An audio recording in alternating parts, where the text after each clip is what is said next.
So hello everyone, welcome to study flow. And आज हम इस सीरीज़ का 4 टॉपिक करने वाले हैं। यूनिट 1 में हम पहले इंट्रोडक्शन कर चुके हैं, एनालिटिक फंक्शन कर चुके हैं, कॉची-रीमान इक्वेशन कर चुके हैं, एंड देन हमारा थर्ड था हार्मोनिक फंक्शन एंड कॉन्जुगेट। अब हमारा नेक्स्ट टॉपिक है मिलेन-थॉम्पसन मेथड। तो आज हम वो करेंगे। Let me right it down. And इससे पहले आपको पिछले सारे वीडियोज़ आने चाहिए, क्योंकि यहाँ पे हम जितनी हमने पीछे चीज़ें की हैं, CR इक्वेशन हो गई, हार्मोनिक फंक्शन हो गया, कॉन्जुगेट हो गया, ये सारी चीज़ें इसमें यूज़ होने वाली हैं। इसलिए पिछला वीडियो देख के आना, उसके बाद ही ये मेथड समझ आएगा। ठीक है, तो let's get started with it. So first of all हमने पहले क्या पढ़ा था? हमने पहले पढ़ा था हार्मोनिक फंक्शन। हार्मोनिक फंक्शन क्या होता है? हार्मोनिक फंक्शन होता था कि आपको लाप्लास इक्वेशन प्रूव करनी है तो वो हार्मोनिक फंक्शन प्रूव हो जाता था। एंड अगर आपको हार्मोनिक कॉन्जुगेट निकालना है तो u का हार्मोनिक कॉन्जुगेट v होता है एंड v का हार्मोनिक कॉन्जुगेट u होता है। मतलब जो रियल पार्ट है उसका कॉन्जुगेट होगा उसका इमेजिनरी पार्ट, और जो इमेजिनरी पार्ट है उसका कॉन्जुगेट होगा उसका रियल पार्ट। ठीक है, अब वो हम निकालते कैसे थे? वो हम निकालते थे टोटल और पार्शियल डिफरेंशिएशन का फॉर्मूला यूज़ करके, कि कैसे हम u को x और y की फॉर्म में लिख सकते हैं। एंड देन हम जो गिवन हमें दिया होता है, जैसे u दिया होता था तो हम u की फॉर्म में CR इक्वेशन से पुट कर देते थे एंड वैल्यू निकाल लेते थे। ये तो था हमारा हार्मोनिक कॉन्जुगेट कैसे निकालते हैं। अब मिलेन-थॉम्पसन मेथड क्या होता है? मिलेन-थॉम्पसन होता है कि अगर आपको u दिया है या फिर v दिया है, कोई भी एक चीज़ दी हुई है, एंड अगर मैं आपको बोलूं कि ये एक एनालिटिक फंक्शन का रियल पार्ट है या फिर ये एक एनालिटिक फंक्शन का इमेजिनरी पार्ट है, तो आप उसको समझोगे कैसे कि इससे एनालिटिक फंक्शन कैसे बनेगा। मतलब अगर मैं आपको बोलूं कि अगर आपको u गिवन है, पहली कंडीशन u गिवन है, दूसरी कंडीशन रियल पार्ट है एनालिटिक फंक्शन का। मतलब अगर ये एक एनालिटिक फंक्शन का रियल पार्ट है तो इससे आपको फंक्शन ही निकालना है कि वो एनालिटिक फंक्शन होगा क्या। तो उसको हम निकालते हैं मिलेन-थॉम्पसन मेथड की हेल्प से।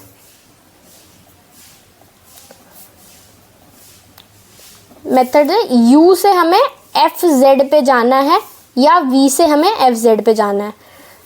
हमें बस वो फंक्शन निकालना है जो एनालिटिक होता है, जिसके ये रियल और इमेजिनरी पार्ट है।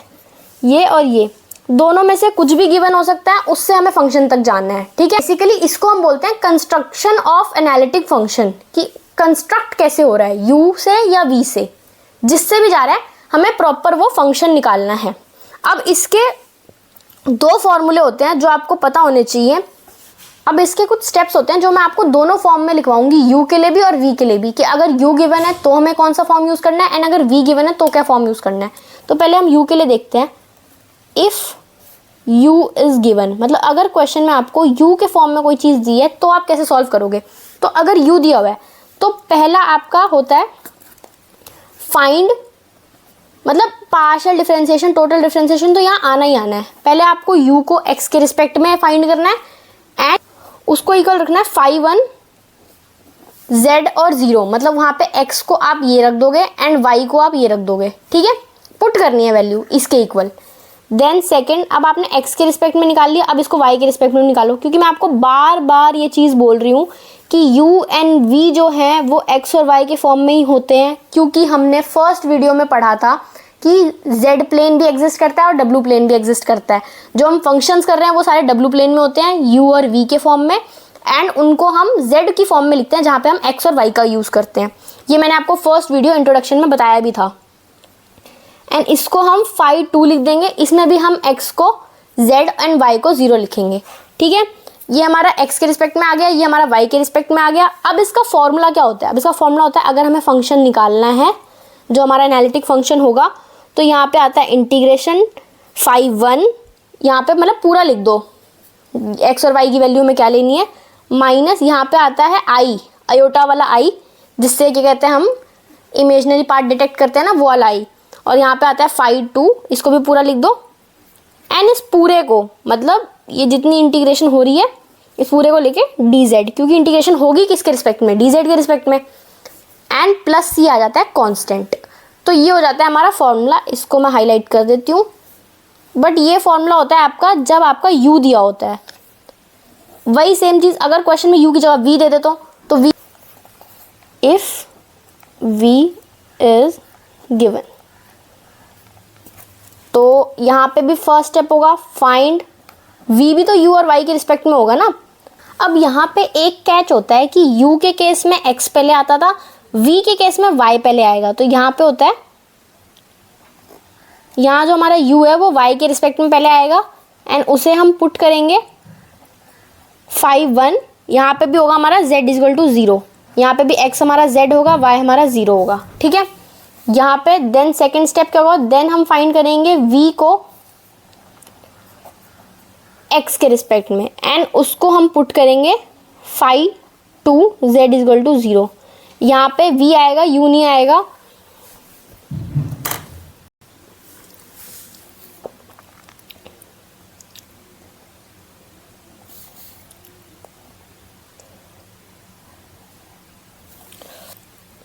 एंड यहाँ पे भी अगेन ये z x होगा, ये z y होगा एंड इसका जो फॉर्मूला होगा थोड़ा सा चेंज है, बिल्कुल एग्जैक्ट नहीं है, थोड़ा सा चेंज है। पहले हम इंटीग्रेशन ही करेंगे, यहाँ पे भी 5 1 पहले आएगा।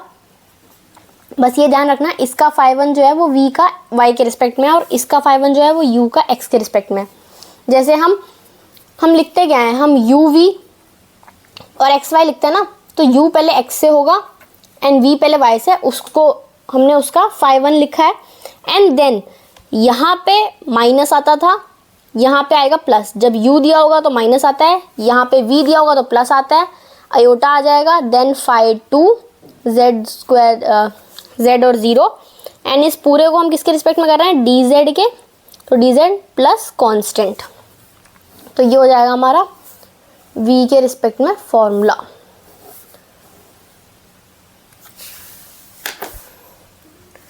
अब हम इस पे एक क्वेश्चन करेंगे जो कि डायरेक्टली पेपर का क्वेश्चन है, वो बहुत इंपॉर्टेंट क्वेश्चन है। मतलब अभी तुमने ये मिले थॉमसन जब समझा होगा तो तुम्हें बड़ा इजी लग रहा होगा कि हम ये 2 फॉर्मूले याद कर लेंगे तो हमारा हो जाएगा, बट पेपर में कभी भी, मतलब बहुत रेयर ही u की वैल्यू और v की वैल्यू तुम्हें डायरेक्ट दी होगी।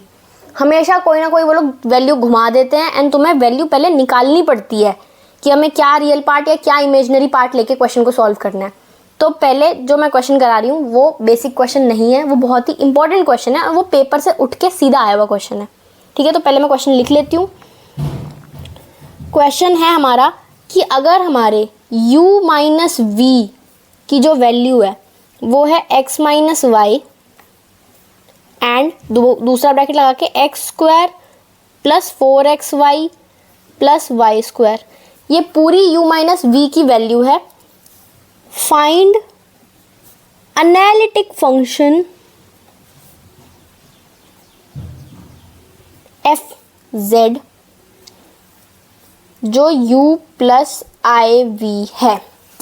मतलब u माइनस वी की वैल्यू हमें दी है एंड हमें फंक्शन निकालना है जिसमें रियल पार्ट u है एंड इमेजनरी पार्ट v है। तो तुम्हें इस क्वेश्चन में कहीं से भी देख के लग रहा है कि तुम्हें रियल पार्ट या फिर इमेजनरी पार्ट की वैल्यू दी है? क्योंकि अगर रियल पार्ट दिया होता तो मैं एफ जेड यहाँ से निकाल लेती एंड अगर इमेजनरी पार्ट दिया होता तो मैं यहाँ से निकाल लेती, बट यहाँ ना रियल दिया है ना इमेजनरी दिया है, यहाँ कुछ तो कॉम्बिनेशन टाइप का दिया हुआ है u माइनस वी। तो इसे देख के अगर कोई बच्चा सिर्फ ये फॉर्मूले पढ़ के जाएगा तो कुछ समझ नहीं आएगा कि क्या करूँ, कौन सा u उठाऊँ कौन सा v उठाऊँ, क्योंकि ना यहाँ पे u दिया हुआ है ना v दिया हुआ है, यहाँ पे u माइनस वी दिया है। तो कुछ समझ आ रहा है क्या कर सकते हैं इसमें? एनीथिंग? देख के बिल्कुल समझ नहीं आएगा, फॉर्मूले से भी समझ नहीं आएगा। तो देखते हैं इसमें हमें करना क्या है। सबसे पहले हम गिवन चीज़ लिख लेते हैं। हमें बोला है कि एफ जेड जो है वो u माइनस आई वी है और हमें यही एफ जेड निकालना है ना। तो हम इसी फंक्शन में अगर मैं आयोटा मल्टीप्लाई करूँ तो आयोटा मल्टीप्लाई होगा तो u प्लस आयोटा v, अंदर लिख दिया मैंने आयोटा मल्टीप्लाई होगा तो u के पास आयोटा आ जाएगा प्लस आयोटा स्क्वायर v। अब आयोटा स्क्वायर की वैल्यू जिसने इंट्रोडक्शन वीडियो देखा होगा उसको पता होगा -1 होती है, तो आई u माइनस वी। इसमें हमें क्या समझ आ रहा है कि हमारे पास एफ जेड तो था ही, आई एफ जेड मतलब हमने आयोटा मल्टीप्लाई करके ये निकाल लिया। अब इसको मान लो हम इक्वेशन 1 ले लेते हैं, इसको मान लो हम इक्वेशन 2 ले लेते हैं। एक बार हम ऐड करते हैं इक्वेशन 1 और इक्वेशन 2 को, तो एडिंग इक्वेशन 1 एंड 2। तो क्या आएगा, पहले हम LHS को ऐड करते हैं, F Z plus iota F Z is equal to, अब इस साइड को ऐड करते हैं, u plus iota v plus iota u minus v। तो अगर यहाँ से देखो तो जो पार्ट बिना अयोटा के है उसको हम एक साथ लिख लेते हैं u माइनस वी, प्लस जो अयोटा के साथ है वहाँ से अयोटा को कॉमन लेके u प्लस v, एंड इधर F Z plus iota F Z. अगर मैं इसको ध्यान से देखूं तो ये एक नॉर्मल पार्ट है एंड ये एक अयोटा के साथ वाला पार्ट है। तो मैं चाहूँ तो इसको रियल और इसको इमेजिनरी बोल सकती हूँ, क्योंकि दो ही पार्ट्स होते हैं, एक बिना अयोटा का और एक अयोटा का। तो जो बिना अयोटा का होता है उसको हम रियल बोल सकते हैं, एंड जो अयोटा के साथ वाला होता है उसको हम इमेजिनरी बोल सकते हैं। सेम एज यहाँ पे इसको हम रियल बोल सकते हैं, इसको हम इमेजिनरी बोल सकते हैं। तो मैं क्या करूँगी, इस पूरे को एक अलग फंक्शन का नाम दे दूँगी जिसको मैं बोलूँगी एफ जेड कैपिटल में। ये दोनों स्मॉल में थे तो ये मैंने पूरा एक इसको फंक्शन बोल दिया, बड़ा वाला एफ जेड लेट कर लो, जिसका real part u minus V है एंड जिसका imaginary part u plus V है। ठीक है, ये मैंने एक नया फंक्शन बना दिया। अब कोई चीज़ क्वेश्चन से रिलेट कर पा रहे हो कि ये इस बड़े वाले फंक्शन का रियल पार्ट ही तो दिया है। अगर इसको मैं बड़ा u मान लूँ एंड इसको मैं बड़ा v मान लूँ तो ये क्या लिखा है, एफ जेड बड़ा वाला u प्लस अयोटा v। तो अगर मुझे इससे, जिसका u हमें गिवन है, ये फंक्शन निकाल सकती हूँ मैं फॉर्मूला यूज़ करके, क्योंकि अब तो मेरे पास रियल पार्ट आ गया। तो जब रियल पार्ट आ गया तो क्या मैं फंक्शन निकाल सकती हूँ? हाँ, मैं फंक्शन निकाल सकती हूँ, बट हमें तो क्वेश्चन में ये वाला फंक्शन चाहिए था ना। इसने क्वेश्चन में ये फंक्शन मांगा है और हम निकाल ले रहे हैं। एक बार निकाल के देखते हैं, बाद में पुट करके देख लेंगे ये चीज़, है ना, इसकी जगह पे पहले यही निकाल के देख लेते हैं। तो इसको निकालने के लिए सिंपल हम ये वाला फॉर्मूला यूज़ करेंगे क्योंकि रियल पार्ट दिया हुआ है। अब तो समझ आ रहा है फॉर्मूला कैसे पुट करना है। तो यहाँ पे पहले हम फॉर्मूला पुट करके बड़ा वाला एफ जेड निकालते हैं। So let's do this. पहले हम u लिख लेते हैं, बड़ा वाला u है क्या, जो कि हमारा u माइनस वी है, रियल पार्ट। अब इसकी वैल्यू हम क्वेश्चन से लिख लेते हैं, u is equal to X minus Y X square plus 4xy plus Y square. Step 1 क्या होता था? स्टेप 1 गिवन u को, जो रियल पार्ट है, उसको x से डिफरेंशिएट करना। तो इस पूरे को पहले हम x से डिफरेंशिएट करेंगे। Delta u partial differentiation of u with respect to x। तो अगर ये करेंगे तो क्या आएगा, अब ये प्रोडक्ट रूल लगेगा यहाँ पे। ठीक है, डिफरेंशिएशन मैं नहीं बताऊंगी कैसे करते हैं, प्रोडक्ट रूल लगेगा यहाँ पे। अंदर इसको मैंने एज इट इज़ रखा, इसको डिफरेंशिएट कर दिया, प्लस अब सेकंड वाले को एज इट इज़ रखेंगे एंड फर्स्ट वाले को डिफरेंशिएट कर देंगे, तो यहाँ पे 1 आ जाएगा। अब इसको मैं सिंप्लीफाई करके लिख के दिखाती हूँ क्या आएगा आंसर हमारा u का with respect to x partial differentiation. So now जो हम कर रहे थे पार्शियल डिफरेंशिएशन u का x के रिस्पेक्ट में, तो इसका आंसर आएगा 2x स्क्वायर प्लस 4xy। जब हमने ब्रैकेट्स को ओपन किया तो हमारा ये आ गया। अब इसको अगर मैं सिंप्लीफाई करके लिख लूँ पूरा, तो 3x स्क्वायर बचेगा plus 6xy minus 3y square. अब हमारा स्टेप था क्या? हमारा स्टेप था कि इसको डिफरेंशिएट करने के बाद हमें इक्वल रखना है फाई 1 के, जहाँ पे x की वैल्यू z एंड y की वैल्यू 0 हो जाएगी। तो अगर हम यहाँ पे x की जगह z रख दें, z का स्क्वायर प्लस 6 x को z, y को 0 माइनस 3y को 0 का स्क्वायर, तो यहाँ पे बचेगा क्या? यहाँ पे तो 3z स्क्वायर हो जाएगा। यहाँ पे z मल्टीप्लाई 0 0 कर देगा इस पूरी टर्म को, और इस पूरी टर्म को भी 0 कर देगा ये। तो आपके पास फाई 1 क्या आ गया? फाई 1 आ गया हमारे पास 3z स्क्वायर। अब हमने u को x के रिस्पेक्ट में किया है। अब हमारा स्टेप नंबर 2 होगा u को y के रिस्पेक्ट में करना। तो जब हम u को y के रिस्पेक्ट में करेंगे तो first term as it is रहेगी, सेकेंड टर्म आप 4x प्लस 2y कर दोगे, then second term as it is रहेगी एंड फर्स्ट टर्म को आप वो कर दोगे डिफरेंशिएट। अब अगर इसको हम ओपन करें, सारे ब्रैकेट्स को अगर मैं ओपन करूं तो हमारा आंसर आएगा 4x² plus 2xy minus 4xy minus 2y² minus x² minus 4xy minus y²। ये आपको खुद करना पड़ेगा, मेरे को तो पता है कि यहाँ पे ऐसे ऐसे करके खुल गया, तो मैंने पूरा एक एक वो आपको मल्टीप्लाई करके नहीं दिखाया। कॉलेज के बच्चे हो, इतना तुम लोग मल्टीप्लाई खुद कर सकते हो, मुझे एक एक टर्म मल्टीप्लाई करके दिखाने की ज़रूरत नहीं है। देन इसका सिंप्लीफाइड आंसर आएगा 3x² minus 6xy minus 3y²। अब यहाँ पे भी हमें वैल्यू क्या पुट करनी थी, y2 हमारा हो जाएगा जिसमें हमें z और 0 ही पुट करना है, z x की जगह एंड y की जगह 0। तो यहाँ पे 3 ऐसी रहेगा, x की जगह हम z को पुट कर देंगे, माइनस 6 x की जगह z, y की जगह 0 माइनस 3 y की जगह 0 का स्क्वायर। अब यहाँ पे 3z² बच जाएगा, बाकी ये भी मल्टीप्लाई होकर 0 कर देगा और ये भी 0 हो जाएगा। तो हमारे पास phi2 आ जाएगा z और 0 की फॉर्म में 3z²। तो हमारा phi1 भी आ गया और हमारा phi2 भी आ गया। अब हम लिखेंगे fz का फॉर्मूला u के रिस्पेक्ट में। हमें u गिवन है, हमने रियल पार्ट से स्टार्ट किया ना, तो हम फॉर्मूला लिखेंगे, बड़ा वाला f लिखेंगे क्योंकि हम बड़ा वाला fz ही निकाल रहे हैं। तो इसका फॉर्मूला हो जाएगा, पहले आएगा इंटीग्रेशन, देन आएगा ब्रैकेट, फॉर्मूला साथ साथ याद करते जाना।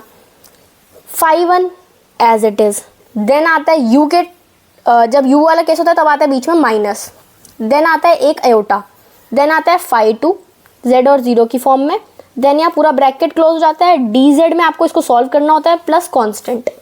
तो अब हम वैल्यूज पुट करते हैं एंड देन इसे सॉल्व करते हैं। बड़ा वाला fz is equal to integration, phi1 होगा हमारा 3z² माइनस अयोटा का साइन, phi2 होगा हमारा 3z², मतलब अयोटा के साथ भी मैं ब्रैकेट लगा दे रही हूँ, एंड देन यहाँ पे पूरा bracket close, dz plus constant.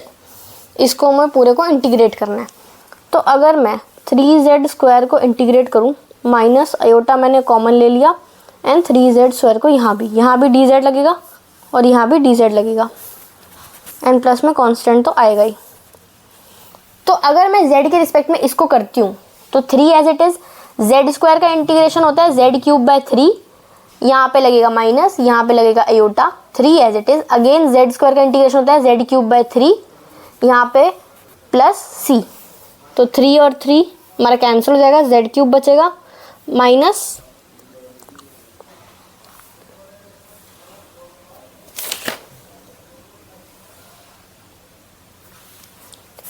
Aorta, 3 और 3 अगेन कैंसिल, बचेगा माइन यहाँ पे z³ एंड प्लस c। तो आपका जो बड़ा वाला fz है वो आया है आपका z³ minus iota z³। Constant को हम इतना काउंट नहीं करते हैं क्योंकि कांस्टेंट यहाँ पे हम इक्वल करके निकाल नहीं पाएंगे, कांस्टेंट हम रखते हैं क्योंकि हम इंटीग्रेशन सॉल्व कर रहे हैं। बट हमारा अभी के लिए आंसर हमारा ये आया है, बड़ा वाला fz। अब हम क्या करेंगे, अब हम बड़े वाले fz की जगह जो छोटे वाले fz हमने लिए थे, हमने क्या लिया था, fz इज इक्वल टू छोटा वाला fz प्लस अयोटा छोटा वाला fz। क्या लिया था हमने पिछला वाला, हमने लिया था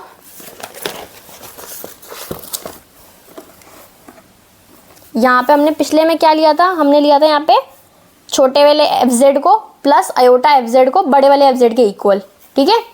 इन दोनों को मिला के हमने इसके इक्वल रख दिया था, तो वही चीज़ हम वहाँ पे यूज़ कर रहे हैं। हम बड़े वाले को हटा के वापस से ये चीज़ को लिख रहे हैं, ठीक है।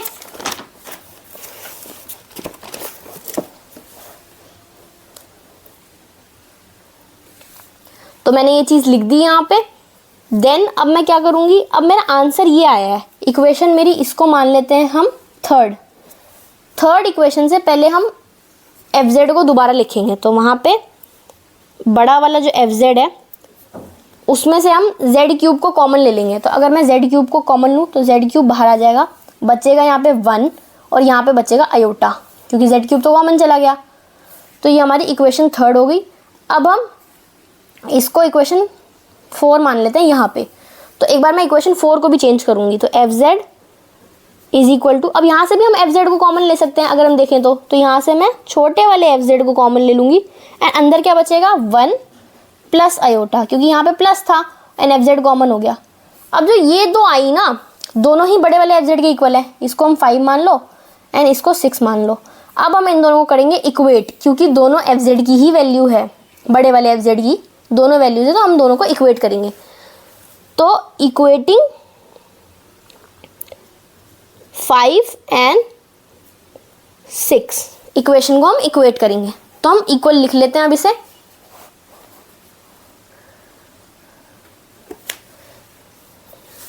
यहाँ पे Z cube 1 minus iota is equal to F Z 1 plus iota.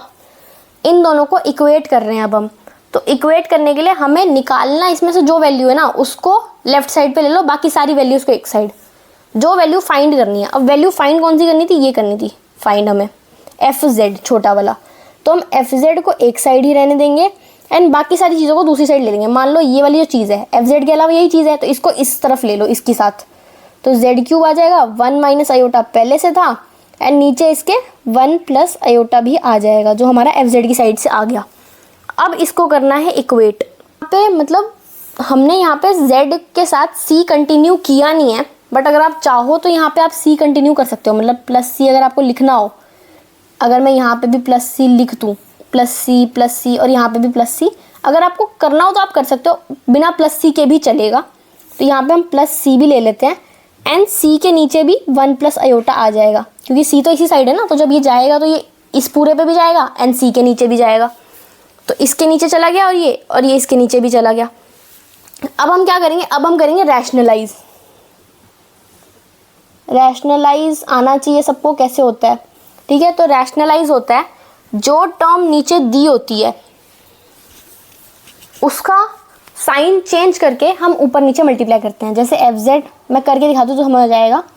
Z cube को एज इट इज़ रहने दो, 1 माइनस आयोटा को भी एज इट इज़ रहने दो। अब नीचे क्या है तुम्हारे पास 1 प्लस आयोटा, तो इसके साइन को चेंज करो 1 माइनस आयोटा और यहाँ मल्टीप्लाई करो। साइन चेंज किया, यहाँ मल्टीप्लाई किया और यही सेम चीज़ ऊपर भी मल्टीप्लाई कर दो 1 माइनस आयोटा, ठीक है। जो चीज़ सॉरी यहाँ पे भी माइनस था ना, यहाँ से माइनस आएगा तो यहाँ माइनस ही था एंड यहाँ पे 1 प्लस आयोटा था, वो मैंने सेम लिख दिया।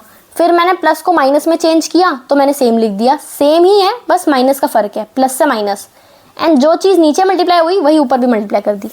यहाँ पे करके दिखाती हूँ सी के साथ। सी के साथ था हमारा 1 प्लस आयोटा, तो प्लस के साइन को माइनस में चेंज करो 1 माइनस आयोटा एंड वही सेम चीज़ ऊपर भी मल्टीप्लाई कर दो 1 माइनस आयोटा। बस साइन चेंज करो और ऊपर नीचे मल्टीप्लाई कर दो। एंड अगर इसको अब मैं सॉल्व करूँ तो यहाँ पे 1 minus iota and 1 minus iota 2 बार है, तो 1 माइनस आयोटा का स्क्वायर आ जाएगा एंड नीचे ए स्क्वायर माइनस बी स्क्वायर वाली प्रॉपर्टी लग जाएगी। तो 1 square minus iota square plus यहाँ पे सी 1 माइनस आयोटा हो जाएगा और यहाँ पे नीचे दोबारा वही प्रॉपर्टी लग जाएगी A square minus B square वाली, क्योंकि A plus B A minus B है ना, इसीलिए। ऊपर अब जेड क्यूब तो एज इट इज़ रहेगा, ये तुम a माइनस बी की होल स्क्वायर की प्रॉपर्टी से खोल सकते हो। तो a स्क्वायर 1 का square plus B square iota का स्क्वायर माइनस 2ab 2 1 आयोटा, ठीक है। ये मैंने खोल दी ऊपर वाली प्रॉपर्टी। नीचे 1 का स्क्वायर तो 1 ही होगा एंड आयोटा का स्क्वायर -1 होता है, तो minus as it is and iota square की जगह -1। ओके, ये हमने ये वाली चीज़ खोली। प्लस सी वाली चीज़ के लिए 1 minus iota as it is रहेगा। नीचे हम सेम यही वाली चीज़ कर देंगे, 1 का स्क्वायर 1 ही होगा, माइनस का sign as it is, iota square की जगह -1। ओके, अब नेक्स्ट स्टेप में हम जेड क्यूब ऐसी रहेगा। यहाँ पे 1 स्क्वायर, अब आयोटा स्क्वायर पता है ना, ये वाली जो चीज़ है ये -1 होती है। तो 1 का square 1 minus 1 1 minus 1 minus 2 into 1 into iota 2 iota and नीचे माइनस माइनस प्लस, तो नीचे आ जाएगा 2 प्लस सी के साथ 1 माइनस आयोटा है एंड नीचे 1 माइनस माइनस प्लस हो जाएगा तो 2।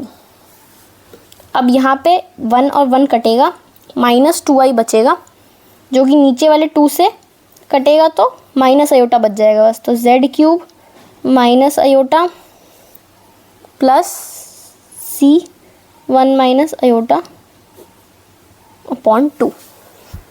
तो आपका आंसर आएगा fz का, fz is equal to -z³ iota plus इस पूरे कांस्टेंट को मैंने k लिख दिया है।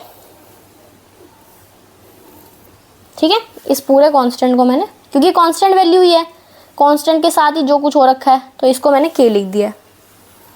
तो ये तुम्हारा आ जाएगा फंक्शन जो कि रिक्वायर्ड, हमारा रिक्वायर्ड आंसर था। एंड हमने, अगर तुम्हें याद हो तो हमने स्टार्ट जो किया था u से, वो किसी और बड़े फंक्शन का रियल पार्ट था, लेकिन जो हमने आंसर निकाला, क्योंकि यहाँ पे हमने इक्वेशंस को इंटरचेंज कर दिया, जो स्टार्टिंग में हमने मानी थी और जो यहाँ पे हमारी इक्वेशन आई उसको इक्वेट कर दिया हमने, इसीलिए हम यहाँ पे अपने छोटे वाले fz को निकाल पाए हैं।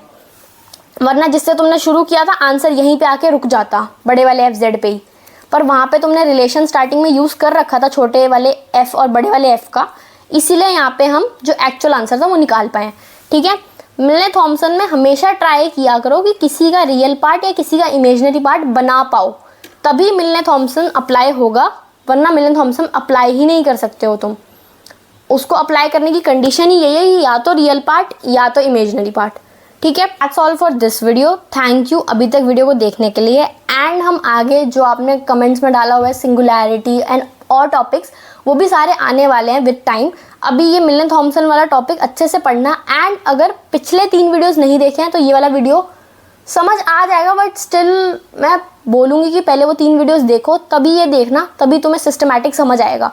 क्योंकि वो पेपर में ऐसा क्वेश्चन भी दे सकते हैं जिसमें तुम्हें बोलेंगे कि एनालिटिक प्रूफ भी करो, फिर हार्मोनिक प्रूफ करो, हार्मोनिक कॉन्जुगेट निकालो, देन कोई और यू देके वो तुम्हें बोलेंगे कि इसका तुम एनालिटिक फंक्शन भी निकालो या रिवर्स करके दिखाओ उसी यू का जिससे तुमने यू को एनालिटिक प्रूफ किया था। तो ये सिस्टमैटिक क्वेश्चन बन सकते हैं, इसलिए मैं बोल रही हूँ कि सिस्टमैटिकली सारे वीडियोस को फॉलो करो, पूरी सीरीज़ का हर एक वीडियो ढंग से देखो, तभी पेपर में सारे क्वेश्चन अच्छे से कर पाओगे। टिल देन इसमें हम और वीडियोस लाने वाले हैं। अगर आपको कोई डाउट हो इस वीडियो में या पिछले किसी वीडियो में, तो आप कमेंट्स में हमें बता सकते हो। इस वीडियो को लाइक कर दो, कमेंट कर देना अगर कुछ बताना हो या कोई और टॉपिक चाहिए हो तो, एंड चैनल को सब्सक्राइब कर लेना, एंड अपने सारे दोस्तों के साथ ये वीडियो शेयर भी कर देना जिन जिन के भी एग्ज़ाम्स आने वाले हैं। All the best for your exams, अगर अभी तुम्हारे मिड सेम होने वाले हैं तो, एंड अच्छे से पढ़ाई करते रहो। Bye bye.